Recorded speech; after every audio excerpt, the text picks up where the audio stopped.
Good morning, everyone, and welcome back to another video of Fox Flicks on the Goji Center. Today, we're going to be checking out the Battle Face-Off in-depth analysis of Rodan versus Camazotz.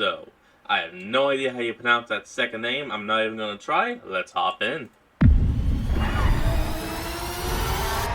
Today, in the arena of death, we'll witness two colossal flying titans engage in a bloody battle that will determine who is the ruler of the skies. On one end, a titan with a literal thirst for blood, the force of darkness made flesh, a monster armed with hellish weapons destined to inflict nothing else. Dude, those wings are crazy. But pain, Titanus Camazotz. On the other end, the angriest bird of all time, the monster known for its supersonic speeds, wild abilities, and an unpredictable nature, Titanus Rodan. Today in the analysis platform, we will analyze all battle attributes one by one, laying bare all their strengths, weaknesses, weapons, compiling all this data in a real simulator that will reveal which of these titans will live. Before we get to it, I'm going to go ahead and place my bet and say it's going to be Rodan. Simply because he actually has a bit of an armored exterior. And who deserves to die. This is Fire versus Darkness, Predator versus Predator, Rodan versus Titanus Camazotz. Oh yeah, to generate an accurate battle simulation, we first must take into account both of these titans' corporal attributes and, more importantly, size. By looking at a 3D scan of both of these titans, we see that they differ greatly in terms of wingspan.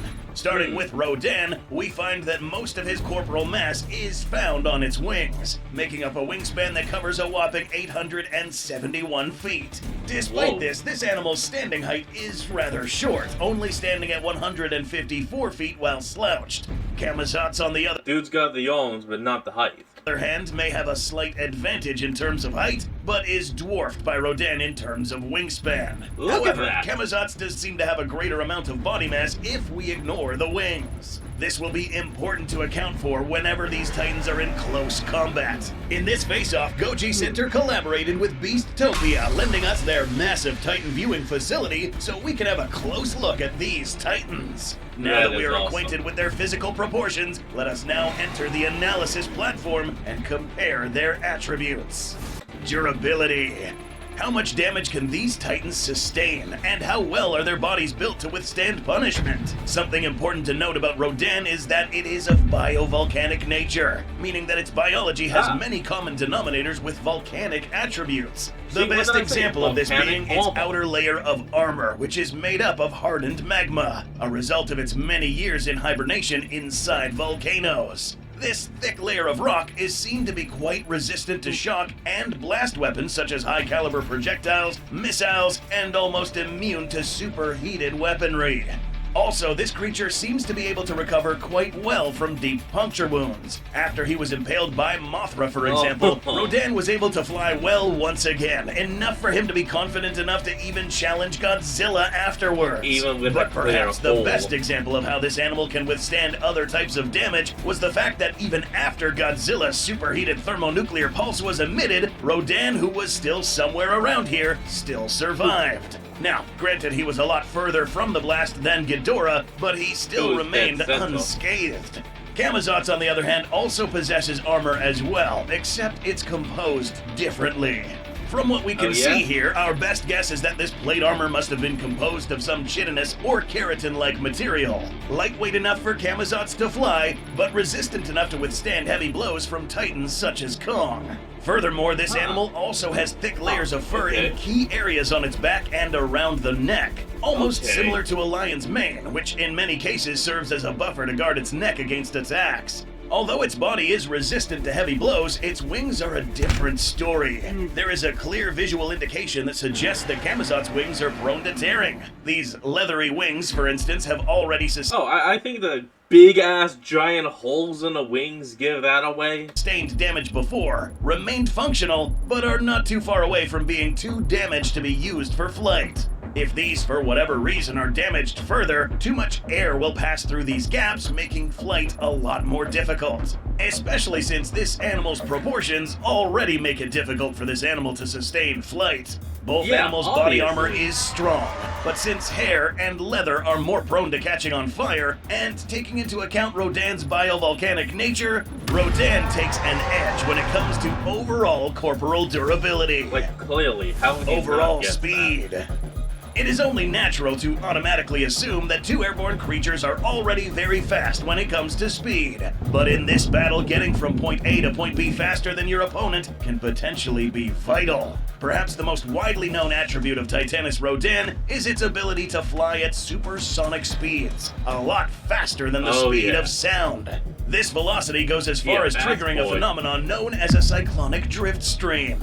As Rodan makes its way past a certain area, the air currents around him are manipulated greatly by his gigantic mass breaking through the air, the result being a devastating shockwave that is caused while he's traveling at top speed.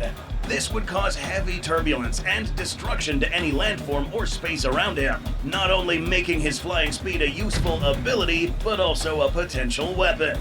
By looking at the opponent's build, there are many he did use it in a movie. Clues that give us a good idea as to how fast this animal can fly, and it's unfortunately not optimal in comparison to Rodan. Why? The evidence can be found on its wings. Two things. Because of the rough leathery texture on its wings, holes, and spikes, this will create a detrimental effect known as drag, which inhibits this animal from reaching supersonic speeds, much less anything close to Rodan. In addition to that, this animal's fur and overall shape would also cause this animal to slow down, in contrast to Rodan's build, which easily cuts through the air, allowing him to travel much faster. Camazotz, however, is a confident navigator through the air given its echolocation, but flight alone won't win you this fight. In terms of overall speed, one Titan holds a clear edge thanks to— Look at that! Titanus Rodan with a 96% in speed. You had no chance, Camazotz. Its more appropriate build, and that is Titanus Rodan. Maneuverability. Moving fast is one thing, but moving effectively and with purpose may prove even more important. Okay, now this one is probably going to go to Camazotz. This attribute basically determines how well a creature moves its body or how agile it is during combat. Rodan has one maneuver in particular that we'd like to focus on: the barrel roll. This is usually done in midair, rotating its body 360 degrees repeatedly while leveraging its massive wingspan to create a wide kill zone. Anything impacting these superheated hardened wings would get hit violently, turning this maneuver into yet another weapon. Rodan has also been seen to be able to easily move itself in all three axes: up, down, sideways, backwards, without compromising its balance. Moving in this fashion while being a massive Titan will most definitely prove helpful in difficult terrain. More on this later. We've only seen Camazotz in action in a graphic novel, so determining its agility will be quite difficult, making us resort to different clues. 2 to be exact. The developers of this monster mentioned that this creature is a Bat Titan, meaning that they share many attributes with their real-life counterparts, one being their shortened wings. Now, this may look like a disadvantage, and it is in terms of speed, but having shorter and wider wings allows the creature to stop quickly in midair and make quick turns. Bats don't really have tails, but this one does. Long and pointed for speed, short and round for maneuverability. Gotta give thanks to Biosphere for that. Tails serve as a directional aid on most ground animals. Camazotz would use this long tail to further help it maneuver, but not only that, this tail can also be used as a weapon. But to use it effectively, Camazotz must first position its body accurately in order to use it. This, in turn, tells us that this Titan knows how to move around, make quick turns, and position himself accurately in order to deploy its weapons. Both Titans in this case leverage their distinct maneuverability to inflict damage. For this reason, both Rodan and Camazotz will stand equal when it comes to this attribute. Moving around better than your opponent is good for combat only if terrain benefits you. Now is an appropriate time to figure out where exactly this battle is most likely to take place. Terrain adaptability. As our battle stats begin to take form in our analysis platform, We need to start figuring out where this fight has a higher chance of happening and who will have the edge. Something to note about Camazotz is that this is a Titan that absolutely hates the sun, meaning that Rodan will most likely not run into Camazotz under very well-lit conditions. Rodan does not seem to be bothered by too much light or too much darkness, but since Camazotz really won't be found unless he's in darkness or dim environments, this restricts the battleground to some specific areas. A plausible battleground for these two to encounter each other on would potentially be in one of the open cavernous pockets leading to the hollow earth.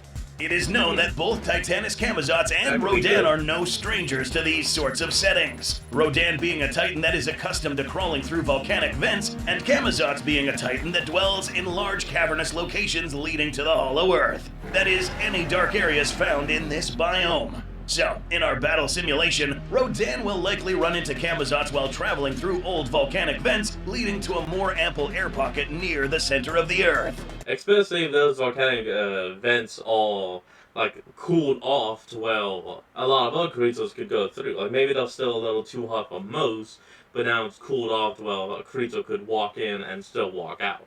But the main question, which of these Titans will have the edge in this specific battleground? Although Rodan and Camazotz both stood equal in maneuverability, we must also again mention that Camazotz relies heavily on an ability known as echolocation. This animal can emit pulses to the surrounding area, which then bounce back and compile into a three-dimensional visible space in his brain, allowing him to see clearly even in complete darkness. Also, it is no coincidence that this guy has shorter wings. Having a smaller wingspan will allow it to move more freely in certain tight spaces, which is useful since these wings are considerably less durable than Rodan and will do a better job at avoiding obstacles that could further damage its wings. Because these two Titans will have a higher chance of encountering each other in this location, and because Camazotz is well adapted for this sort of terrain, Titanus Camazotz will now snatch a critical edge when it comes to battle terrain. Stamina. This category will determine who can stay in this fight for a longer time, and who would be most likely to tire quickly. Beginning with Titanus Rodan, in King of the Monsters, we were able to take note of the fact that Rodan was pretty much airborne throughout the majority of the film, at least while he was on screen. Beginning from when he took off from the volcano, and only down while he was either defeated or bowing to another kaiju. Within a short span of time, Rodan took off from Isla Damara straight to Washington, D.C., where he and Ghidorah took on the U.S. military. After Madison Russell activated the Orca in Boston, Ghidorah let Rodan hold it down while he left and took care of the Orca situation. Here he encountered Godzilla and Mothra. Rodan would again have to rejoin his Alpha in a very short amount of time and have enough stamina to fight again. After being bested and critically injured, he still apparently had the energy to risk yet another fight against Godzilla. These feats aren't the only evidence that suggests that Rodan had superb stamina. Birds and pterosaur anatomy, which Rodan shared, also work in Rodan's favor. In the real world, pterosaur, whenever you hear that, it mostly just means flying reptile. Both pterosaurs and birds have the most optimal body types to aid them in flight, but also keep themselves airborne. Both had hollow bones and air chambers in their bodies to make them lightweight, and help cool down their powerful chest muscles. Rodan's fast recovery in Boston after Mothra's stinger wound stands as a testament to his fast healing ability. This would in turn continuously heal his muscles during strenuous activity, allowing him to stay in the fight longer. Camazotz, as discussed already, shares many similarities with bats. In the real world, these animals are known more for their agile abilities, but not so much as being long-distance flyers. Their heavier skeleton and less refined internal anatomy pales in comparison to that of birds. But another noteworthy factor is the condition of Camazotz's wings, as these are torn, allowing air to come through and forcing an already heavy Titan to flap his wings more frequently and with greater force to keep him airborne. In contrast to Rodan, who doesn't face this problem. In this scenario, Rodan will be the Titan who covers more ground, and Camazotz would likely try to conserve his energy, using short bursts of speed to his advantage. For this category, Rodan takes the edge for stamina. That's 3.5 Intelligence. Rodan. Here's where things get a little more interesting. And to better understand the intelligence of these creatures, we'll have to study some of their real-life counterparts or those used in reference when creating these Titans. Beginning with Rodan, we know that he's a shrewd titan with a tendency to be a little reckless. However, we must mention that this guy shares many characteristics with birds of prey. In the real world, these are ranked among the most intelligent creatures in the world, problem solvers, and with the cognitive ability to learn and put certain pieces of evidence together. But can it handle keeping his mental composure? Well, unfortunately, this guy has made it difficult for us to say he can. In the past, we have witnessed Rodan make rather dumb or rash decisions, such as putting himself at risk in exchange for an opportunity to attack. In 2019, we witnessed Rodan recklessly face Ghidorah, resorting to a head-on attack against... We can say this easily about Rodan. He's not the smartest kaiju. Well, I understand that could be insulting to some people that love Rodan. Honestly, I love him as well. But he's often just an idiot. It's a considerably much larger titan. Another example was when he tried to take out Mothra's head in an attempt to humiliate the female alpha and missed repeatedly instead of hitting the larger chest area. In both instances, we see Rodan get bested in what would best be described as avoidable situations. Had it not been for its durability, this animal would have potentially been critically injured or even killed for its recklessness. To his merit, however, this can also be interpreted as fearlessness. Even against larger odds, Rodan wouldn't hesitate to attack, making this creature an intimidating foe. But is it enough to intimidate this thing? Apart from being scary looking, this animal proves to be a rather intelligent foe, not just on combat level, but also strategic. Let us remind you that this guy would also command these smaller creatures to do his bidding, using them as a distraction or deterrent against smaller jets so that he may focus on the main threat. In the real world, bats are said to be almost as intelligent as dolphins, can recognize familiar faces, and come up with unique strategies to effectively catch prey, and have very good memory. Similarly, Camazotz was seen to successfully best Kong by disabling his limbs during combat, which were his strongest weapons, and finding out that throwing this guy to the ground repeatedly would further weaken him at a faster rate. Later on in this episode, you'll find out that his large array of weapons will require a very smart brain to multitask and use these all at once. Both of these are very smart creatures that know how to use their weapons to maximum effectiveness. But Rodan's inability to think critically lowers the levels at which we perceive his overall intelligence, resulting in a very tight difference and a close edge for Titanus Camazotz. Auxiliary weaponry. Apart from so far, that's still Rodan with a 3.5 and Camazotz with only a 2.5. This Titan's beak, which we will discuss in the next section, Titanus Rodan possesses a very robust set of talons armed with very sharp claws. 3 forward-facing and an opposable claw securing a strong grip. Real-world birds of prey rely on these to not only hold on to prey, but to pierce certain muscle groups that allow the prey to fight back. But one thing to take note of is that these weapons become a lot more lethal if they are mounted on a creature that can fly at supersonic speeds. Meaning that all of this force would then be projected onto these small tips, making this impact a lot more lethal. In addition to these talons, we see that Rodan is also equipped with claws on his wings. These are mostly used for grappling against an opponent in midair, making it easier for this titan to accommodate itself to then proceed using its beak. On the other hand, we see that Camazotz is equipped with similar weaponry. Now, at first glance, it is obvious that attacking Camazotz's spiked body would be a daunting task. And with good reason, given that this titan's wings behave as a melee weapon. Any contact made by these spikes would potentially wound any titan that flies too close to these. Its talons are also similar to Rodan's, allowing him to grip tight into an enemy as heavy as Kong and proceed to lift him up. So, apart from being dangerous, Camazotz also possesses an incredible amount of strength. But this doesn't end here. Continuing on to the posterior area of this titan, we find this, a long, spiked tail. Earlier on, we discussed that this weapon was used for maneuverability, but it can also be used as a whip of sorts. This prehensile tool is able to... How, though? It's kind of Short? Quickly grab an opponent's limbs, neck, or weapons and turn their strength into a weakness. Not to mention that Camazotz will deploy this weapon when the opponent least expects it. Since Rodan won't know this tail is prehensile until it's used against him, in this category the Vampire Titan's larger array of close-ranged weapons and the deceptive use of this tail will give Titanus Camazotz a critical edge in auxiliary weapons.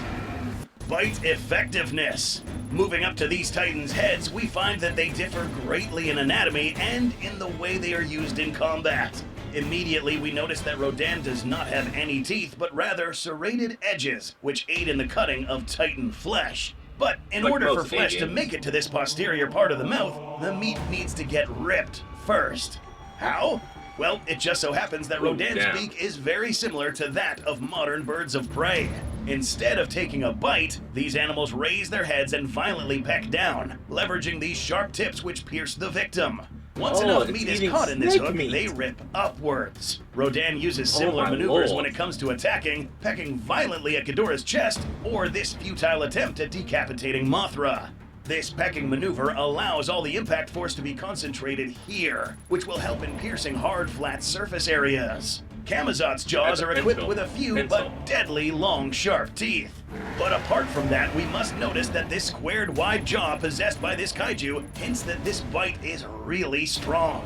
Combine all of this with force and exert it on these few sharp teeth, and we have some serious piercing power. This gets more lethal by the simple fact that Camazotz can open its mouth pretty wide, meaning that it can in fact take out a huge chunk of flesh. Sharp. Thing is, though, it only has those teeth. So if those were to, I don't know, be melted by someone's magmatic body, then they're probably gonna be useless. Pointy teeth and a spear-like beak are both more than enough to pierce through armor, but both of these titans are equipped with some sort of defense against these strong bites. On one end, Rodan's biovolcanic anatomy may come in handy once again, once the exposed gums of Camazotz make contact with his fiery flesh. Still potentially piercing, but not for long. Rodan, on the other end, may end up trying to bite through this thick fur. As mentioned already, this thick fur may serve as a sort of cushion, slowing down a rapidly approaching sharp beak and mitigating its damage. Camazotz does have other vulnerable areas around its body, such as the chest, which is covered by this armor, but targeting these areas would force Rodan to be in a vulnerable position. Although both of these methods differ in methodology, both are effective against their respective opponents if used correctly, and both methods are similarly deterred, settling this as another draw for bite effectiveness. Okay, so that puts everyone at 4 each. Now, so literally it all comes down to the last one. The last one will help determine which will be the best fighter. Special abilities. Both of these titans will unleash forces that will literally make the battleground tremble. It is said that Rodan's biology triggers a phenomenon known as volcanoagrikinesis, meaning that as Rodan flies real close to volcanic formations, these would then erupt. Admittedly, any titan standing close to a volcanic eruption will know better and to steer clear of the blast, but maybe they won't be able to avoid this, the thunderclap. Now, you will recall that Rodan is covered by a hardened layer of volcanic rock. Rodan uses this to hit his wings against each other, emitting an outrageously strong wave of high pressure capable of destroying any smaller creatures flying nearby, and severely disorienting any titan that is standing or flying close by. This can manipulate the air currents that any other creature is traveling on, causing some pretty mad turbulence. Camazotz spits back with something of his own, the sonic screech. This titan is capable of amplifying a loud scream using frequencies that not only disorient titans, but literally hurt their brains if exposed long enough, causing titans to retreat or become stunned. This scream is so powerful that it will be able to liquefy small animals, destroy buildings, and have similar effects of the thunderclap. But which of these is more lethal? We'll have to pay close attention to details. The damage inflicted by Rodan's thunderclap is short-lived compared to the continuous stream emitted by Camazotz. But one indicator of the strength of the shock is how these jets reacted to such impact. While Camazotz was able to put these fighter jets out of commission, they weren't necessarily destroyed like the ones close to Rodan, telling us that this shock was more lethal. Additionally, this stronger shock could be emitted repeatedly if Rodan wanted to. While Camazotz will be able to severely disorient Rodan with this screech, Rodan's thunderclap inflicts more initial damage. Not to mention that his presence alone causes alarming levels of turbulence around him. For this reason, Titanus Rodan will take the edge when it comes to special abilities. And it's 5-full Rodan Factor. Before we throw these two titans to face each other, there are a couple of things to note about their personalities. As mentioned earlier, Rodan has an issue when it comes to making what we would consider wise decisions, putting himself at risk repeatedly without thinking of the instant repercussions. He's reckless. This temperamental titan will once again be at risk of making a decision that could cost it its life. Camazotz, on the other hand, is a titan who is known to fight dirty, resorting to maneuvers and weapons that are not initially visible to the opponent, making him look a bit vulnerable at first. But against a titan who tends to underestimate his enemies and wastes no time to attack, a reserved approach to combat could also cost it its life. In this particular scenario, and for the sake of fairness, Camazotz will not be provided with his army of smaller minions. This will in turn allow Camazotz to focus fully on his opponent, even though during combat he proves to be a pretty good multitasker. Today, Rodan will only worry about Camazotz, which frankly is enough trouble already. It is now time to determine which of these titans will win in a fight to the death. Rodan, with its incredibly wide build and strong character, wins the edge in resistance, speed, stamina, and special abilities. Camazotz, the vampire titan, wins 3 important edges in terrain, intelligence, and melee weaponry. Both of these titans are equal when it comes to maneuverability and bite effectiveness. This fight will take place in the deep cavernous pockets leading into the Hollow Earth. In this scenario, Rodan is attracted to the volcanic-rich terrain found below, but in order to get to it, he must fly through Camazotz territory. For better visibility for your viewing, the light in this rather dark environment suitable for Camazotz will be adjusted for an improved spectator experience. It is now time to fire this simulation. The combatants are ready. Coming up, Titanus Camazotz versus Titanus Rodan. I'll be honest, it almost seems like these guys took a lot of inspiration from Death Battle. And that's not an insult, that is a true compliment. Though it does make me desire to yell Death Battle. Alright, let's go.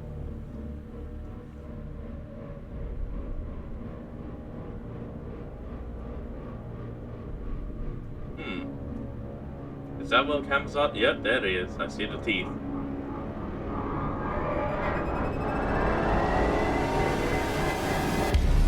Nah, just go back to sleep, bro. He's already leaving. Dude was just driving right on by. Don't bother him. Nope, Ned. Now you gotta bother him. Come on, man.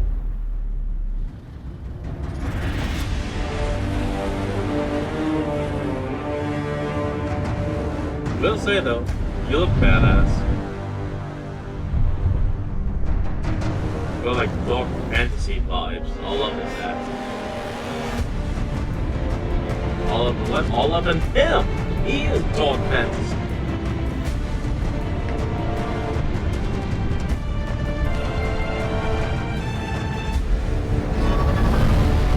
Oh, barrel roll.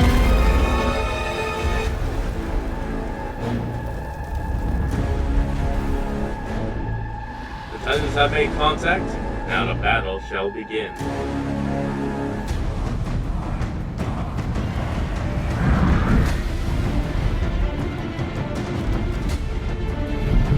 Rodan taking back to the skies. Camazotz following close behind.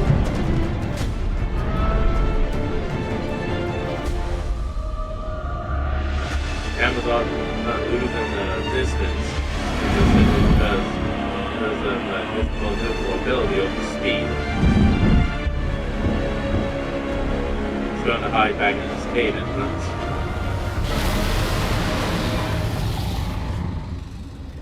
Letting Rodan know where he is. Rodan stunning around, going right for him. Sonic speed. Now, of course, Camazotz does have a bit of an advantage because of the tight caves. But he does know he's now battling a Constantine's body is 50% active. Yep. See, you ain't gonna be able to fight that. I mean, you can, but you're gonna risk more damage to yourself.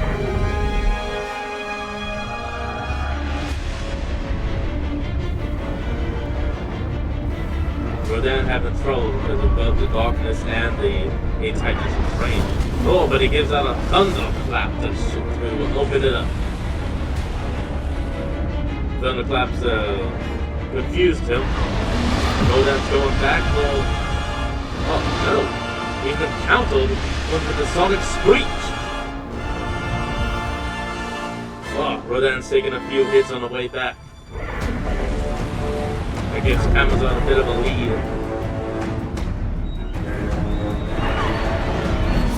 Oh, and there's the prehensile tail. Camazotz dealt some serious damage now. Oh, and Rodan appears to be out for the count. But no, he's still here and kicking. Camazotz giving chase. No, wait. Yes, giving chase. He appears to be readying up on a sonic screech.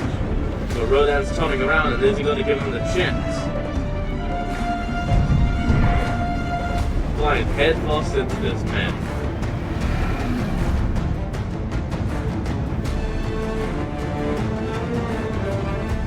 Go on, Rodan. Be a max bullets. Camazotz with a sonic screech. Rodan with the barrel roll right into him. Oh, but he just sliced through part of his wing. Oh, Camazotz going down. And Rodan's going back with the claws. Ah, there he goes with the pin.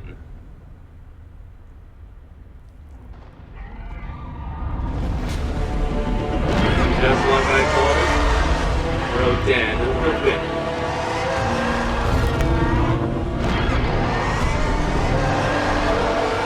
The Lord of the Skies. As seen in this battle simulation, it is none other than Titanus Rodan who managed to survive this fight. After taking a look at the battle results, we find that flying speed and durability were the determining attributes that granted Rodan victory in this face-off.